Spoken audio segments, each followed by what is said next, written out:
Hello, guys, and welcome to today's show. Unfortunately, I had some technical difficulty there, so we're just going to get straight into it today. And today we've got a very special guest on the show, and one of many social media friends that I've made over the years, and one of my biggest, how can I say, chirpers, if I can call it.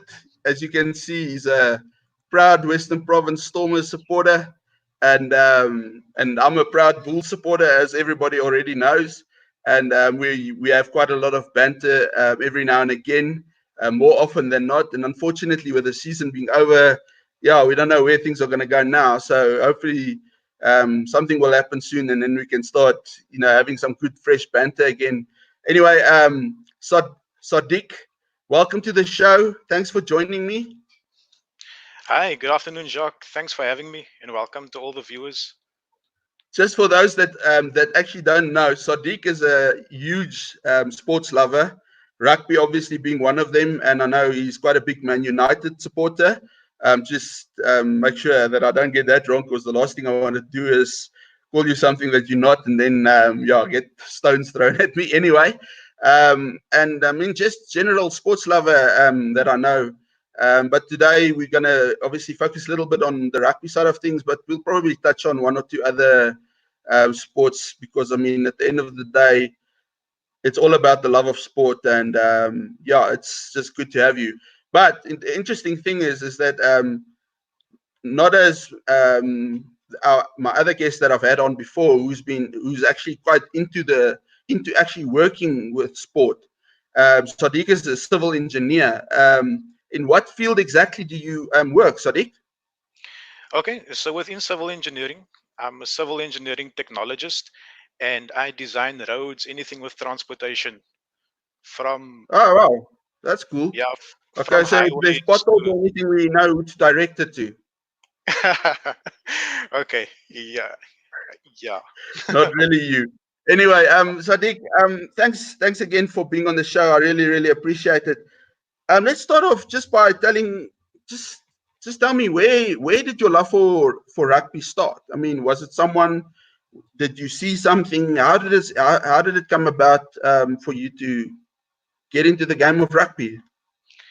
Yeah, if anyone knows the suburbs close to the CBD in Cape Town, I'm from a suburb called Woodstock, and in the 90s it was, even if you go there now, there's not one rugby field in close proximity. There are quite a few soccer fields and cricket fields, and also in my community, there were no rugby fields nearby. So my love for rugby only developed after high school, quite late. Oh wow. Okay. Yeah, so I played soccer growing up, I played cricket growing up, and then my focus sort of went to singing. But Oh, we cool. yeah, when we left high school, my friends started playing rugby, and the club in Buka, all my friends were playing for that club. So third on the list is SK Warmers, and they in the Super League A with Marties and the like here in Cape Town. So it started quite late for me. My grandfather, my late grandfather, he always loved Man United, and he also loved provincial rugby, province. And he always used to speak about it, but I only caught on later, much later. Um, and yeah, I haven't looked back ever since. And obviously being from Cape Town, I mean, it's just natural for you to support this Western Province, and ultimately the Stormers, in that regard. Tell me, just obviously being a well, I mean, how old were you when you would say you actually became a proper supporter? I think between the ages of 18 and about 21, 22, once I was finished studying, I could go to Okay. Newlands quite regularly. Newlands became my second home. I started leaving cricket and soccer behind, and rugby really took over my heart when the vet Barry and Wow. Gio started coming on the scene. Hard tackles, Skalk Burger was in his prime. Um, it seemed like Province at the time just had lots of great players, um, especially gifted players, and my love Hmm.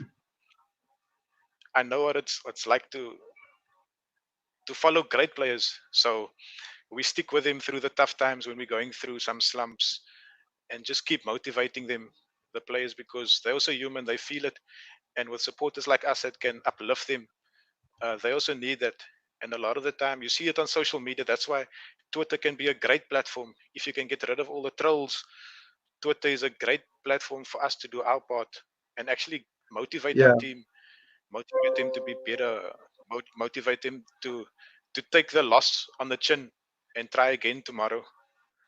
That's why, yeah, I feel Twitter is a Yeah, great tool. I mean, yes, it is. I mean, and we actually spoke about it the other day in one of the interviews. I mean, it's just as great as it is, just as bad it can be as well. And I mean, I think what you've just said there is very, very true. You can uplift players a lot because I mean, nowadays everybody's on social media.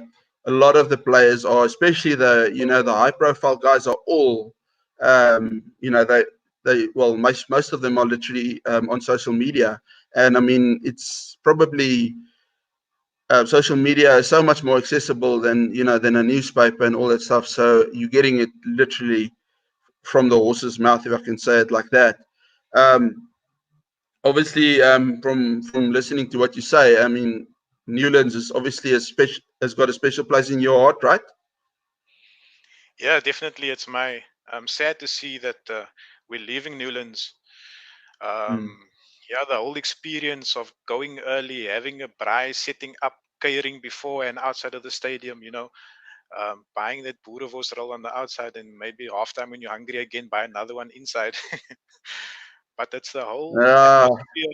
It's the whole atmosphere of going to Newlands. It's not just about the rugby. You get to see. Okay, first comment, Irshad. He's also an avid Stormer supporter, VP supporter. Um, Obviously, a friend of yours. yeah, I haven't met him, but like you and I, we Oh, okay, interact. so it's a social media friend, right? Yeah, he's a social media friend. Um, Oh, that's awesome. and it's amazing how many friends you So, make on this field. yes, yes, it is. I was just going to say, actually, I mean, that's obviously how you and I got to know each other as well. Just on that Newlands thing, I mean, what do you think about what is your opinion on Cape Town Stadium? Just on that point, obviously, because that's where the Stormers are going to go to, Western Province as well. Yeah, I think it's a world class facility, eh? The way it can cater the sevens every year without fail. Logistically, they're still working on logistics because they've got some some things they can work on with being tested by the sevens. But I think it's a world class facility, and all the viewing points within the stadium and the sound and everything is world class. So it is a good decision to move. The other drawback is the transportation that they can work out. If everyone takes the My City buses, the BRT, trains, and so on, it could alleviate congestion. But that's just logistics. The actual experience of going inside and watching a game there, the Sevens is a phenomenal outing. I'm not sure if you've been yet, but I hope to see No, you there. unfortunately. Yes, yeah, Yeah, I want to come so badly. yeah. Hopefully, you can be our lucky charm when you come, because every time I've every time I've gone, we haven't won. But it's definitely a Oh world my class. goodness, maybe you should just stop going. I'll take your ticket. Yeah, the years I didn't go, we won. So the two times Okay. I've been, Do you think it will? Do you think it will play a role in more fans going? it might initially, because it's also a nice atmosphere. It's a different atmosphere, but it's more wide and open. You're not walking through like narrow buildings, and it's a nice big wide fan walk, very kid friendly. Um, the view right there is the beach and the waterfront. Um, Sea Point Promenade, so you can do things with your kids before or after. Um, so it's a quite nice atmosphere. But I won't lie, I'm going to miss Newlands. It's the home ground of rugby in Yeah. Cape Town. There's a Well, I sentimental think value. yes, yes, it does. I mean, I mentioned to Carl Lewis the other day as well. I mean, I'm I'm glad I got an opportunity. It was in 2015 to go and visit or to go watch a match there. My team wasn't even playing. It was, I think it was the Stormers versus the Lions that was playing, and I got an opportunity to go. So I've always, since I was a kid, I just wanted to go, go to Newlands and see what it's like, and just to be able to say I've been there. And thankfully, I'm happy that I could have said that, because now with this lockdown and everything that's going around, we actually spoke about it the other day as well. It's like there might be a very good chance that there might not be another match at Newlands this year. All depends on how long this thing is going to go for. So let's hope for your sake, that you guys will have a nice moment where you guys can actually go to Newlands one last chance or whatever. Hopefully, if not just once, a few more times before the end of the year, and have a proper send off, because geez, that place is steeped in history. And unfortunately, it's one of those things that's going to happen. As sad as it is, I still kind of ask, I wonder why they can't just fix it. But I suppose it's a done deal. Yeah, and talking about the last game at Newlands, funny enough, I've been to Newlands like 1,000 times, but I've never been to a test match. Oh, I've never wow, been, that is quite sad. I've never seen a Springboks play, and I was putting money aside to go in June when Scotland comes, and now Oh, that's not looking like a possibility anymore. yes, it sounds like that might be also being pulled off. Although I saw an article yesterday, I think it was Rassi that mentioned it, or someone, that they're not calling it off, they're postponing it. So I wonder if that's not maybe part of the reason, because they do realize that maybe, one last test match at Newlands, a lot of people would want to go as a last hurrah almost. Um, anyway, have you been to any other grounds in the country or overseas? Unfortunately, not. The only other ground I've been to is a cricket ground, and it's there in your side of the world, Supersport Park. I quite Oh, enjoy the okay. outing, watch some cricket over there. But I've never been to your home ground, Loftus. I've never also been to Kings Park. I'd really like to watch a game at all the stadiums one day around the country. Well, I know. On Twitter, you and I've been speaking about it, that it should happen this year. That you come and watch a game at Loftus, and I was actually, funny enough, last night I was thinking about it, and I was like, "Geez, that might not happen anymore." But hey, Loftus is still sticking around for a while, so there's always next year. So just hang around long enough. We'll make a plan, and we'll definitely go watch a game. It's definitely a nice experience, and Kings Park, not a bad venue itself as well. I've been there a few times in my life as well. Okay, nice. Because a lot of people focus on Super Rugby and the Rugby Championship, but I love the Currie Cup. I used to love the Super Sport Challenge, any type of rugby where Western Province Okay. is played, where Western Province is All taking part. right.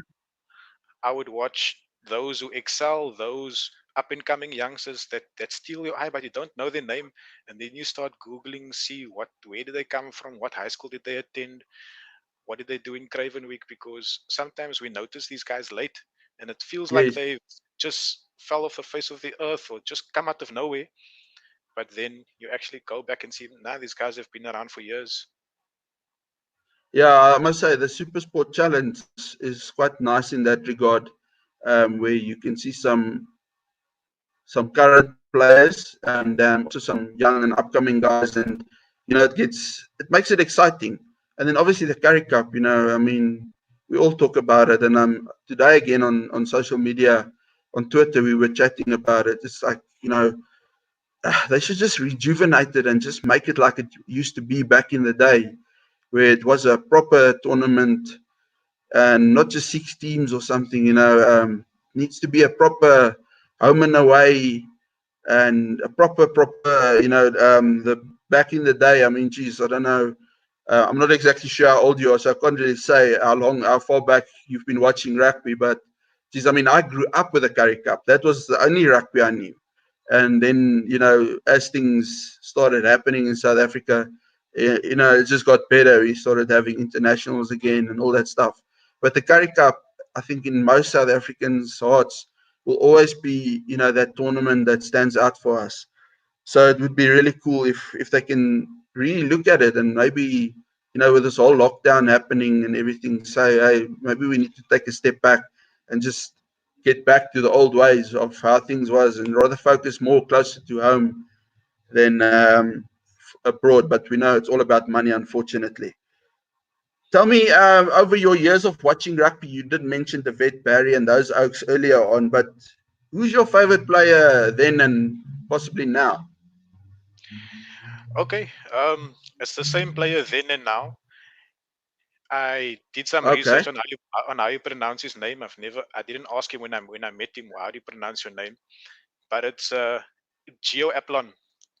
It always has been my favorite player, and he will always be my favorite player.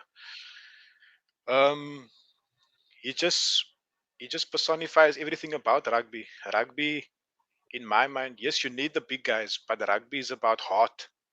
Cheslin Colby, a testament to that. It's There's a space for every size and every skill level within rugby. That's why I think it's a nice inclusive sport. You can have your big guys, you can have your small guys, you can have your, let's call them wide guys and thin guys. But there's a place for everyone. And from when I started watching rugby, Gio Aplon or Gio Aplon always stole the light in my eye. Well, I mean, geez, he's a flashy player of note. So, how do you feel about him coming to the Bulls? Yeah, we were going through those April Fool jokes on Twitter last night, and I see Oh, April Fool's joke. some of the province guys were giving me some flack about that last night. I saw there on the tweets. Okay, so did I miss something? No, you didn't. It's rumors. I think it's April Fool's Yeah, jokes. But if anyone can come back at 37 years old, if there's anyone in world rugby that I would like to see play again in South Africa, it would be Gio Aplon. I think he's also one of the fittest guys, looked after his health over all the years, looked out, yes. kept fit, kept quick. Watching the Japanese league, it's not, I don't think, as strenuous as South African rugby on the body. So I think that you can prolong your career just by playing in that type of league. And I wouldn't be surprised if he's still fit enough for rugby. And if anyone can afford him, I think it's the Bulls. Unfortunately, I don't think with the current talent we have in Cape Town, I don't think we can afford Gio Aplon. Similar to Yeah, Dwayne Vermeulen, he would have been a nice mentor for Warno Augustus, but I think because of the talent we've got here, even though they're young and they don't really have a mentor in that position, um, we can't afford these World Cup winners and Springboks with the youth coming through. yeah. Well, you've got half a World Cup squad there, so it's not too bad. I mean, sure, you won't miss him that much, but at least you'll have half a heart in Pretoria as well now, so it's not that bad. Yo, I would be so torn because Gio Aplon has always been my whole heart in Yeah, rugby. no. So when you mentioned it, I was like, sure, that's gonna really hurt. I can imagine. I mean, we all have that one player that's like, it's just like, you can't do that. It's just like unacceptable. But yeah, I mean, at the end of the day, you support the player for his own, for what he brings to the field, and yeah, regardless of what jersey he wears, at the end of the day, it will be really nice to see someone like Hugh Aplon, play again in South Africa. And I must say that's quite a nice thing seeing, the last 2 years, well, last year and this year, guys coming back from Europe and Japan and wherever, France, coming back and almost like ending their career here in South Africa, which I wonder, the day they left, I think a lot of us thought, oh, well, that's the last time we're going to see that guy play, on South African soil again. So it's nice to hear a lot of the guys coming back and playing one more season or whatever the case may be. um we've touched on your favorite ground and stuff. I just wanted to ask you, um I know we chatted about this earlier on, and you said you didn't want to really reveal much, but I normally ask the guys about memorabilia. I mean, as you can see in the back, I've got quite a bit of memorabilia in my house, and so I'd like to find out: do you collect anything, signatures, whatever? I mean, is there something that's dear to your heart? Yeah, I think the modern signature has become the selfie. People don't walk away with your signature, but they keep photos for life, whether on a hard drive or they print it. So every time I'm amongst my players, I'll call them my players, Province and Stormers, I ask them for a quick pic, and it's always it's a nice meet and greet. Sometimes they recognize me from Twitter, sometimes they don't. Oh, that's cool. But it's also with any rugby player, my memorabilia. If I got the twins, the Dupree twins from the Sharks, I got them at the airport, and I took a photo with Dan Dupree, and he's a huge guy. They don't look this big um, on the screen. I'm also not that short, so when I stood next to Dan Dupree, I also asked for a photo. And I'm sure if I come across Bulls players, I'll also ask for a photo. I'm not the type of guy who's going to walk away and snub them because they're not part of Yeah. my. So just to show you on the screen, I've got a photo with my second favorite tied, Andries Becker. Um, that's him there with the red shirt. There's Dan Dupree. You can see Damian de Allende, Werner Kok. And many years ago, when Geo Aplon was still in Cape Town, I got a photo with Geo Aplon as well. Oh, So, cool. so I don't collect selfies, but it's nice memories to think back. Oh, I met one of my favorite players. I met Damian de Allende, who I had to not convince other people, but he was key in our World Cup win to gain those hard yards so that guys like Cheslin Colby and Lokanyo Am could get the ball. And he did all the hard work, and people were very frustrated with him. So I just had Yeah, to be one of yeah. I the think Damien positive. surprised. Well, Damien surprised quite a lot of people in the World Cup.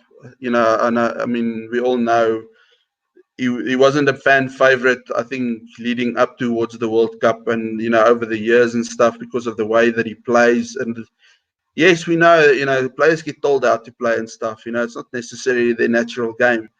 But I think he surprised amongst a lot of players. He was one of the guys that really stood out, and that played really, really well. I mean, I was one of the guys that was pretty anti Damian de Allende.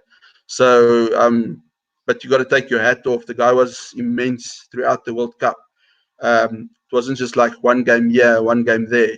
He pretty much had 7 solid games, which was, well done to him. And I mean, there's, like I said, amongst a few players, that surprised, I think, a lot of players.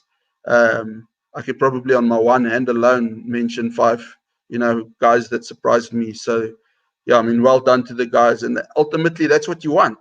And that's what, brings the trophy home, as they would say.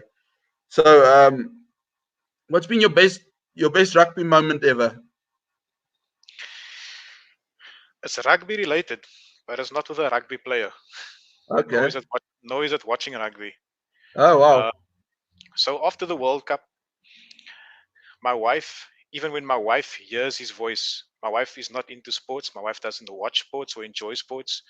So when I go to Newlands, it's with my brother or my father or both of them.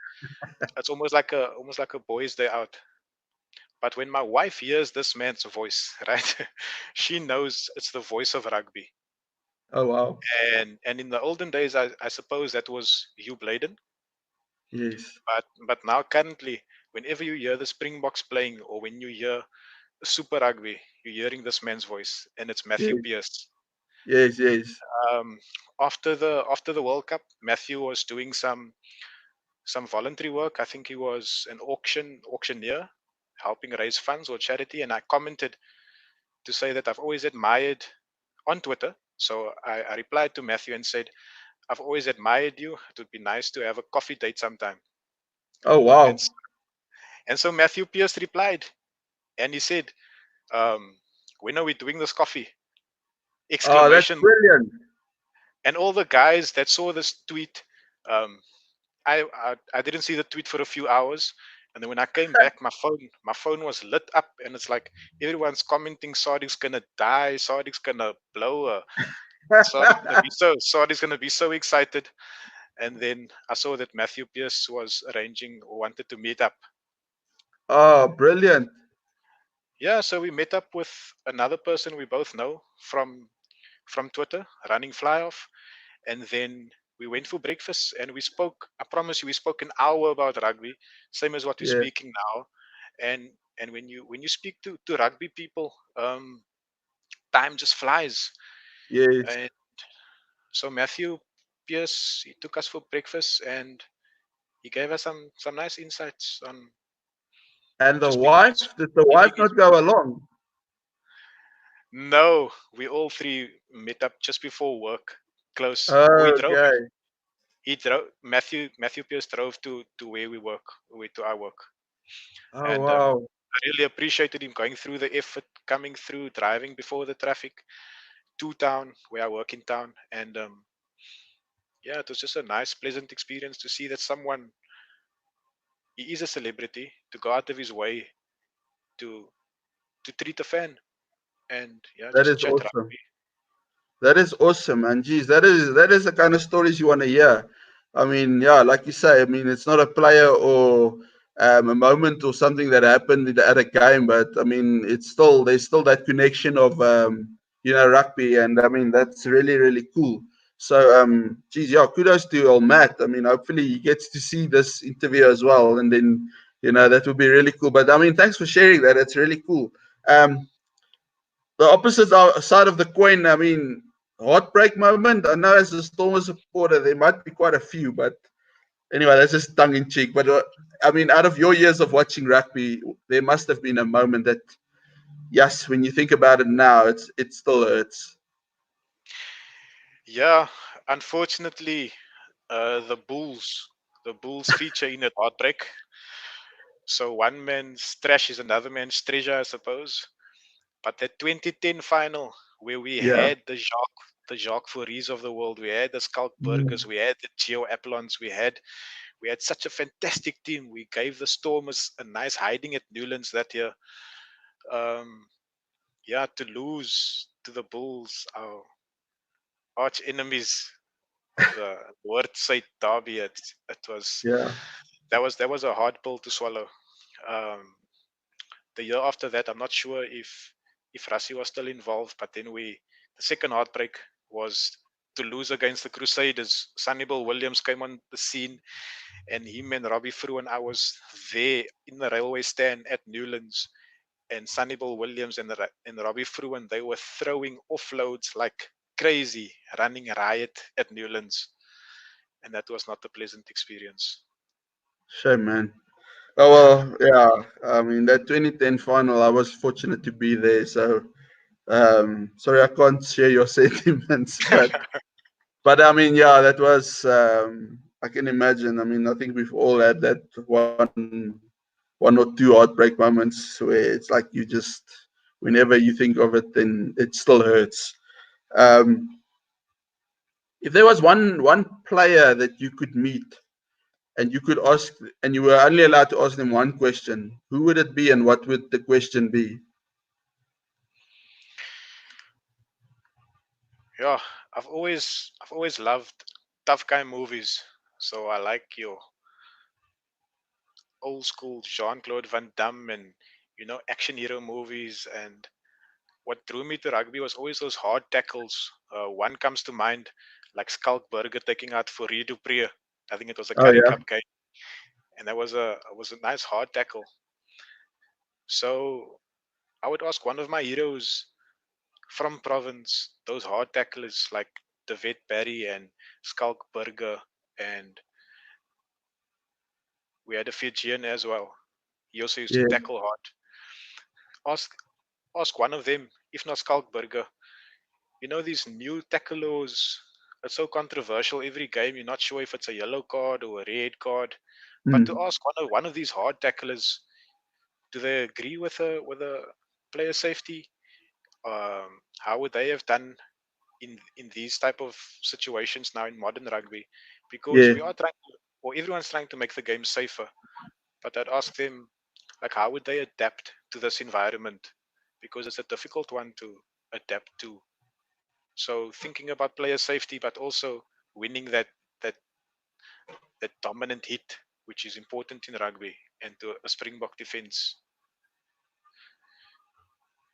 Um, I just wanted to ask you, how did you a bit different, but what was the reason for you joining social media? Was it, did you just find out about it and then joined it and then realized maybe that this is somewhere where you can actually communicate with players and or anybody? Well, I mean that's a, I wouldn't say anybody because I mean obviously, but I mean, what was the reason when you joined Twitter, for instance, and was it sports related, or was it just like, oh, everyone's doing it, and then you really discovered, but there's a world out there that allows you to reach out to, like, I mean, check what happened with Matt, for instance, Matt Pierce. Yeah, starting off with Facebook, it was always there. We were one of the pioneers, our generation, to get it started before Yeah. everyone else joined. And then Twitter came along. My wife was on first, and then I would search sports people. That's why for me now, with the lack of rugby and other sport on TV, Twitter isn't such a fun place anymore. It was it was a really fun place when there's rugby on and the Bulls and Yeah. the Storms are playing and we can go at each other. Yeah. Uh, the rugby content that SA Rugby Mag and those guys were trying to come up with, it does fuel the heart to think of rugby again. Mm. But primarily sport.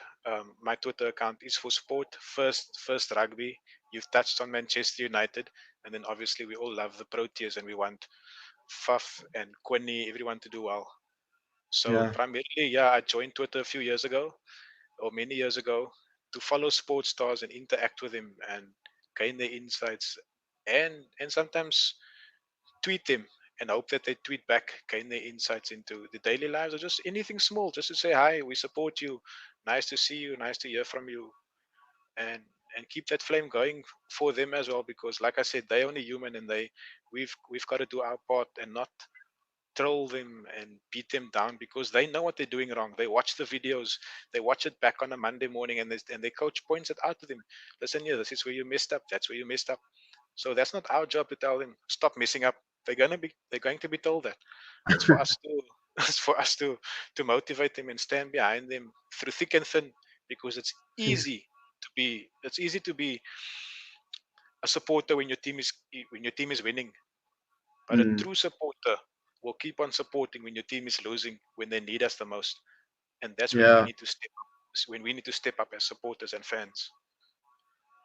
I actually wanted to ask. I was thinking about something just now when you were showing us your selfies and stuff that you've gotten over the years, and I'm sure you've got quite a lot.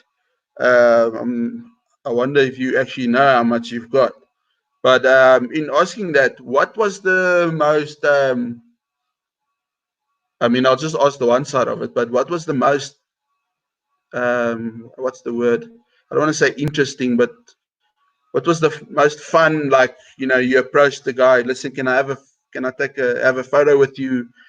And then there was some interaction. It wasn't just a quick snap and move along. There were actually some words spoken. I mean, what was one of the most memorable moments when you did one of those selfies?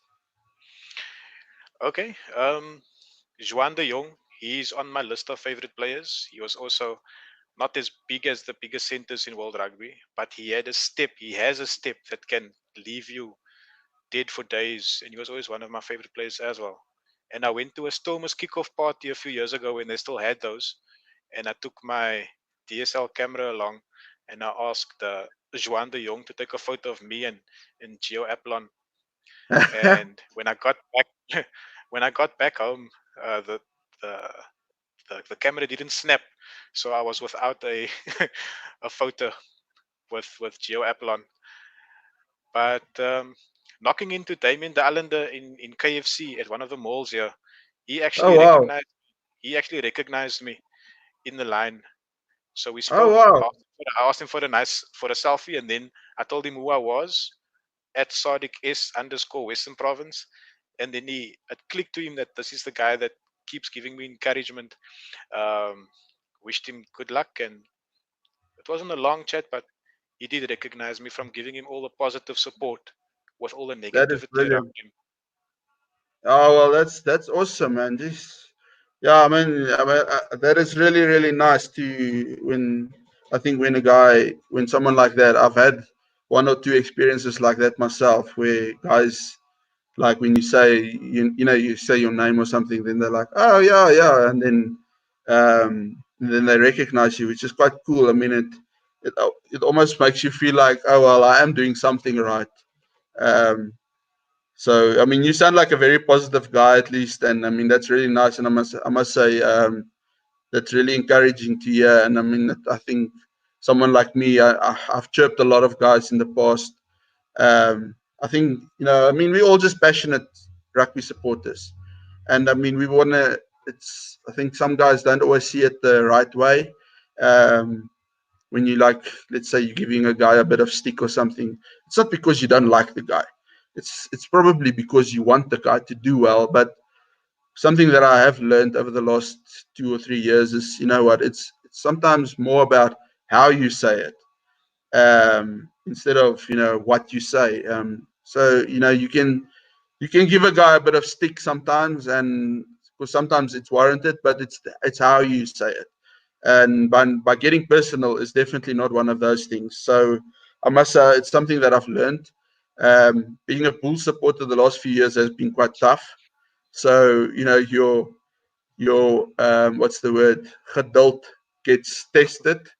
Um, so every year it seems like I'm learning more and more and more how to handle it better. So we're getting there, and I mean, I agree 100% with you. You should rather encourage the guys, because I'm not sure who, I was chatting to someone the other day, and they mentioned it as well. It's like you and I. I mean, we've got jobs, and we all have a bad day once in a while, every now and again. And it's the same for a rugby player. Even though they play one game a week, I mean, if we work 5 days a week, we probably have more bad days than what they have. But unfortunately, they've got so many eyes on them that when they do have a bad day, it just looks so much, or doesn't look worse. It just gets exclamated so much more, amplified, because everybody's looking at that one person, where not so many people are necessarily looking at what you're doing or what I'm doing. So we don't get so much stick in that regard. But yeah, I believe it's how you do it, and and by not getting personal either. But I've been following your Blue Bull support early on in the season, and you were quite supportive. You guys were playing a couple of poor games, but then you would also, after the game, be behind the guys Well, I'm and glad you cheering them noticed on. it. I'm glad you noticed it, because I mean, I've been really, and it's not something that I said, oh well, you know what, even if I'm mad as hell, I'm still gonna just try and make it look like I'm okay with it. I honestly made a conscious decision and said, you know what, it's the beginning of a season. I mean, anything can start badly and finish well, mate. We don't know. I mean, anything, but yeah, I mean, it's been tough, and I think I mentioned it to one of the guys when we did a chat the other day. I still believe that even though we lost those first 3 games, we were always in it.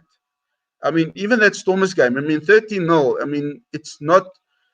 It sounds worse on the scoreboard than what it was. I mean, there was moments where we could have come back into the match, and the talent's there, but somewhere there's a missing link or two. So um, look, I mean, the season for me in that regard is pretty much over, especially with what's happening now. And I think with what's happening at the Bulls at the moment, with Jake White coming in, I'm actually quite excited to see him at the Bulls.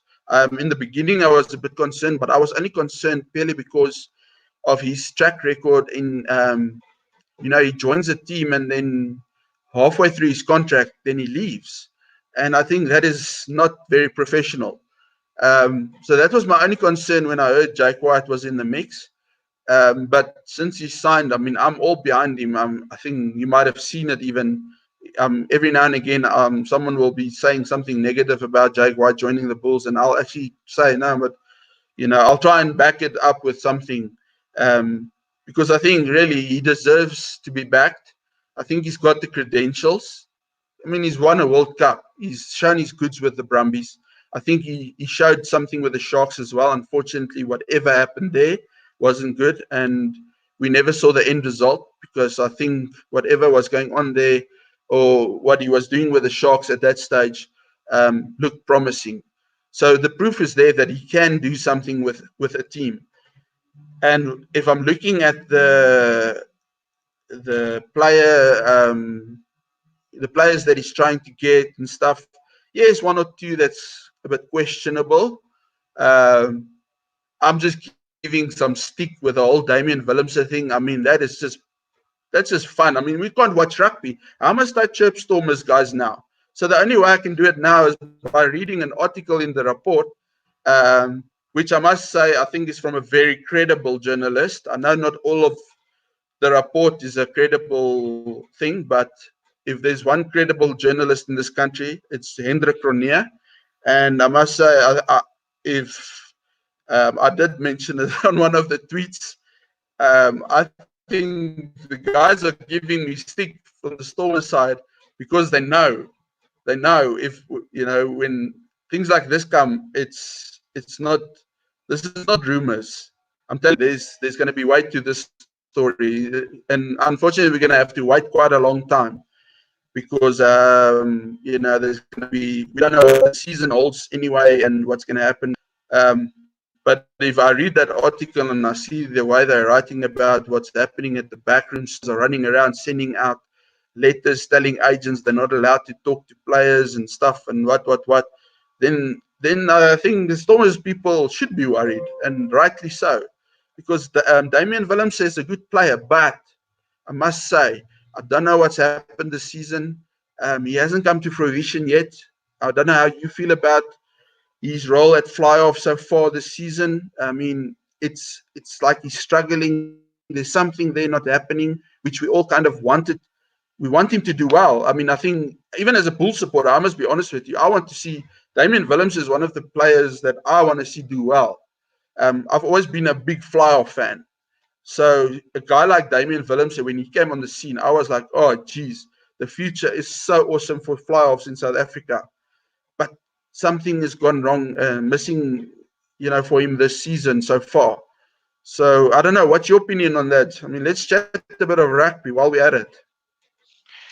Yeah, every province supporter I meet and Springbok supporter I meet, even if it's just to catch up, I bring up Damian Willemse. Should he be playing 15 or should he be playing 10? Yeah. And he's got the makeup for such a good 15, but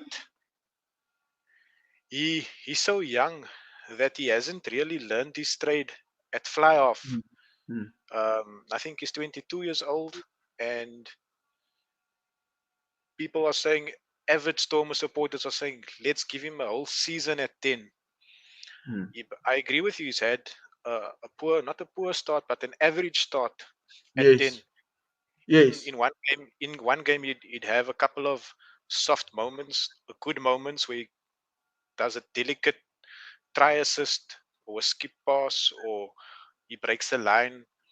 But a lot of the time, it's an average kick to touch, kicking a penalty out for 10 meters or something like that. Um, it's a young man trying to find his Mm. place within professional rugby, Yeah. and if he wants to play fly off, and his youth coaches are telling him stick to fly off, um, is it, will John Dobson have the patience to keep trying him game after game at fly off, where the backline seems to change when Jean-Luc Duplessis comes on? So there's a good fly off waiting in the wings, but Damien Willemse has gotten the nod because he's a Springbok. But I don't think John Dobson has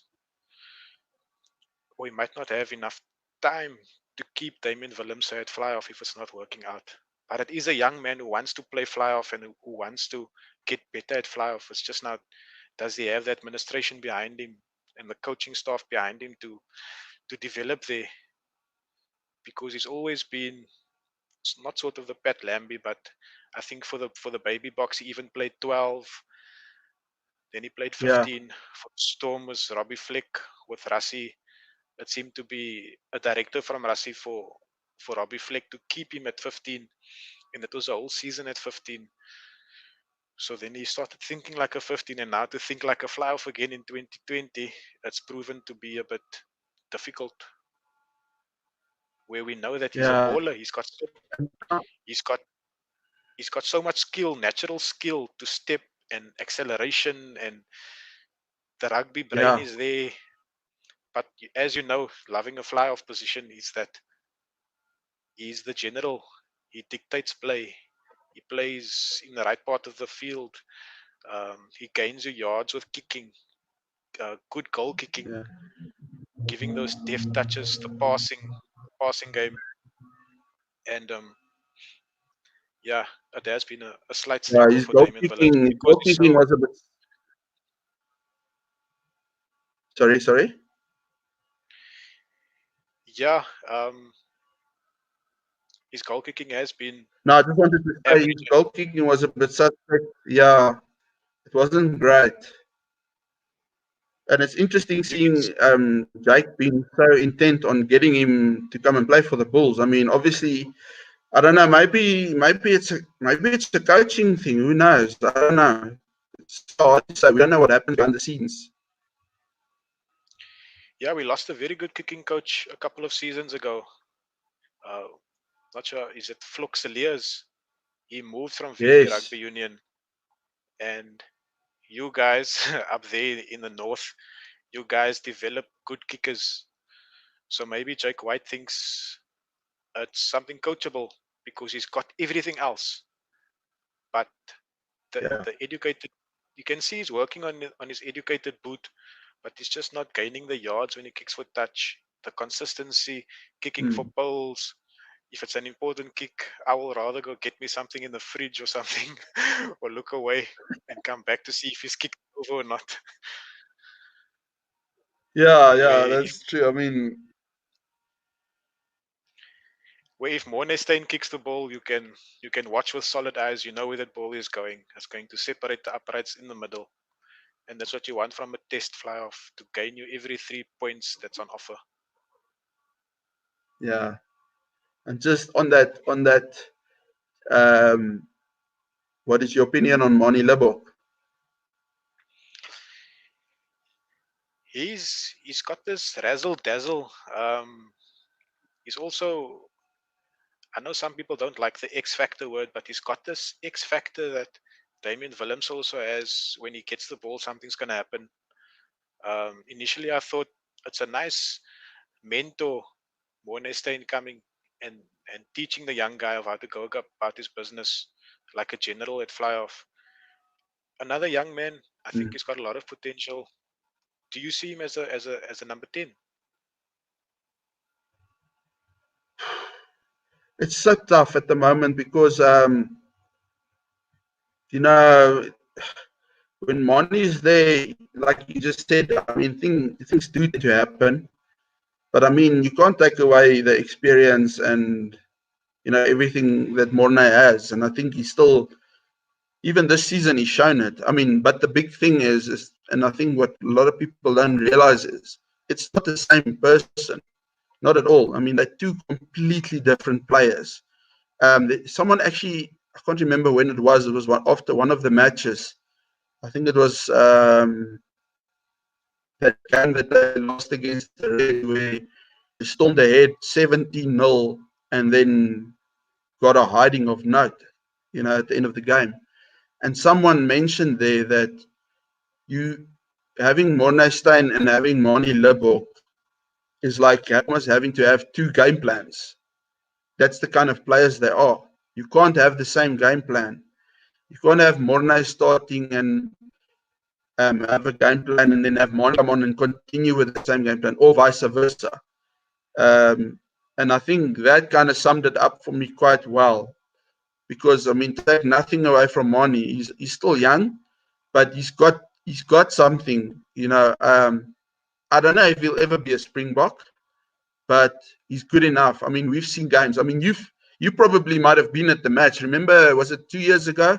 That's Western Province Bulls, Blue Bulls semi-final, Currie Cup semi-final. I mean, that was all Moni Libbok. That game was, literally dominated by Moni Libbok and the way he plays. And I think when we saw that, everybody was excited for the year, what's going to come. It was 2018, if I'm not mistaken. So everybody was quite excited what's going to happen in 2019. And then, well, obviously, Andre was there. Yeah, it's about 2 years he's been on my radar. So it might have been from that game onward, where it just seems like he's a X factor player with you need to watch him. Something's going to happen with the educated boot and the rugby brain to match. But sort of like Damian Willemse, you want them to reach their potential, and we haven't seen it, I think, recently. But we know they're capable of playing that higher level.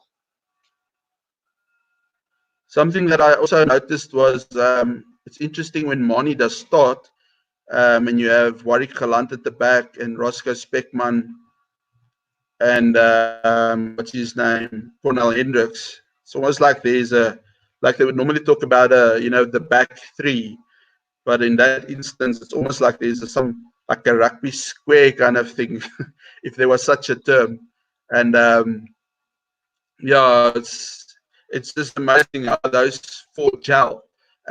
It's just like they play a game on their own. I mean, just take the rest of the guys off the field, besides obviously the forwards, and just let that be your back line. I mean, I think it would be amazing to just see those four Oaks, run the back line all by themselves. I mean, take nothing away from the centers, but yeah, they are really, really. It's lucky to see guys like that. I mean, there's no other way of saying it, and I think that's obviously like Hugh Aplon. I mean, he's that flashy player. It's like when he gets the ball, then I think the defenders already get worried because you never know where he's going to go to, where he's going to step to, because he's like we would say in Afrikaans, like I can op 'n tikkie draai, jy weet. So I mean, it's pretty cool. Players like that, I love watching players like that just literally go in one direction and the next moment almost make 90-degree change in their, in where they're going. So I mean, that's just pretty cool. I mean, that's something as big as Damian Willemse is. It's something he can do very well as well. And sometimes I don't know if that's maybe a size, that his size maybe gets to him as well. And I think that's what makes it exciting to see him at Flowers, because he's such a big guy. I mean, he's not a small guy. He's a very big guy. So, look, I really hope that whatever happens, whether he stays at Province or not, that he does somehow just that somewhere along the line it clicks and it happens. Because I think if Damian Willemse can come off as a proper fly-off, gee whiz, I tell you what, not just Stormers or Western Province, but the Springboks itself will be very blessed for the next couple of years. So yeah, Sardieq, I mean, just in closing, I mean, if there's one wish you had in rugby, what would that be? The Springboks are very close to my heart, but I don't think there's another wish for Springboks rugby where we've won the World Cup now 3 times. There's no higher honor than winning the World Cup. There's no higher honor than the World Cup. So I think yeah. The only honor now is just to win it as much as we can. Maybe win it twice more in a times row would be nice. That would be nice, and more titles than the All Blacks. The All Blacks, they've also got yeah, 3. They also got 3. Yeah, they also got 3. But we're the only country that's won it in 3 different continents. They can't even say that. Okay, that's a start. Well, that's only one of many records that we've broken. But then I'd have to look a bit closer to home Yeah. here in Cape Town and the Western Cape. We don't have a Super Rugby title. I think you guys have got 3. Yes. Um, we've got so much talent, but Mm. uh, if our 2010 team couldn't win it, or that era of Western Province players, I think we had such awesome players during that time. I'm still Yeah. hopeful that we can win a Super Rugby title. The Sharks are looking really good. Lucanio Am is doing amazingly well, being the captain of the Sharks. Um, they've got an outstanding team and coach, but my heart will always beat for the Stormers, and my heart will always be beating for a maiden Super Rugby title. That is my only wish. So, yeah. That's awesome, man. Anyway, Sardieq, I mean, thanks, man. That was really cool chatting to you, um, and getting to know you a little bit better, and just chatting a bit of rugby. I'm sure we'll be in touch as time goes on. And yeah, man, please share your story with everybody, and feel free to do with it whatever you want to. And yeah, please keep in touch, and we're gonna surely, whether it's this year or maybe next year, we must do this. You must come up, and we go to Loftus and we have a lacquer time there, and come and experience a different vibe. And yeah, maybe next year will be a good time when the Bulls have a proper, a better, or I won't say a proper team. That's just not being right. But we have a better team. I'd rather say a more competitive team. Although I do think they've got the talent, it's just maybe the balance isn't 100%. But I think 2021 at this stage, the way things are going and the media is going on about, I think it's going to be exciting times, and I'm sure you guys have done well by keeping players. And I'm sure next year you'll hopefully have another year of trying to retain most of those players. Um, but hopefully, these rumors that are doing the rounds in the newspapers at the moment, doesn't hit you guys too hard, because, yeah, it won't be cool. But anyway, thanks again for chatting to me. Putting some time out aside, and yeah, stay No, safe, man. thanks. Peace. Yeah, thanks for having me. Thanks for inviting me and thinking of me. I really do appreciate it.